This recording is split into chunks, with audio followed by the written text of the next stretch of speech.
গণ অভ্যুত্থানে জ্বলছে নেপাল, সোশ্যাল মিডিয়া নিষেধাজ্ঞা জারির প্রতিবাদে জ্বলছে নেপাল। এটাই শুধু একমাত্র কারণ নয়, দীর্ঘদিনের ক্ষোভের বহিঃপ্রকাশ ঘটেছে।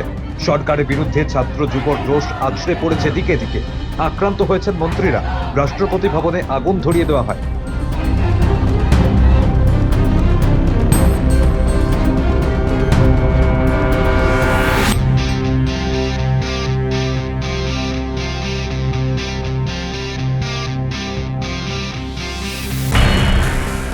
বিক্ষোভকারীদের থেকে রেহাই পেলেন না নেপালের প্রাক্তন প্রধানমন্ত্রী ঝালানাথ খানালো।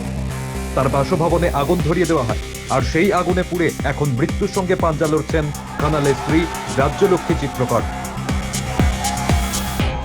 মঙ্গলবার কাঠমান্ডুর ডাল্লুতে প্রাক্তন প্রধানমন্ত্রী ঝালানাথ খানালের বাসভবনে আগুন ধরিয়ে দেয় বিদ্রোহীরা। সেই সময় বাসভবনের ভিতরে ছিলেন খানালের স্ত্রী রাজ্যলক্ষ্মী। আগুনে পুড়ে তিনি গুরুতর জখম হন। তাকে যখন উদ্ধার করা হয় তখন তার শরীরে বেশিরভাগ অংশ পুড়ে গিয়েছে। তাকে কীর্তিপুর বার্ন হাসপাতালে ভর্তি করা হয়েছে। পরিবার সূত্রে জানা গিয়েছে তার অবস্থা গুরুতর। This is the motto of our protest, fighting against corruption.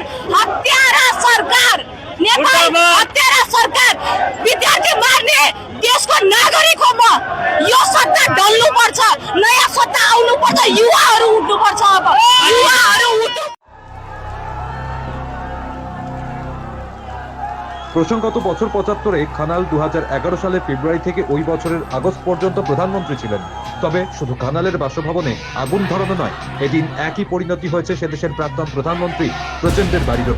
সেখানেও হামলা চালায় তরুণ আন্দোলনকারীরা, দখল নেয় সেই বাড়ি, তারপর ধরিয়ে দেওয়া হয় আগুন।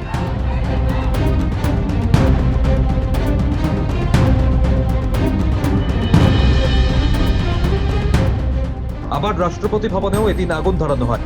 নেপালের অর্থমন্ত্রী ও বিদেশ মন্ত্রীকেও মারধর করা হয়েছে। ইতিমধ্যেই সেনাবাহিনীর অনুরোধে প্রধানমন্ত্রী পদ থেকে ইস্তফা দিতে হয়েছে কেপি শর্মা ওলিকে।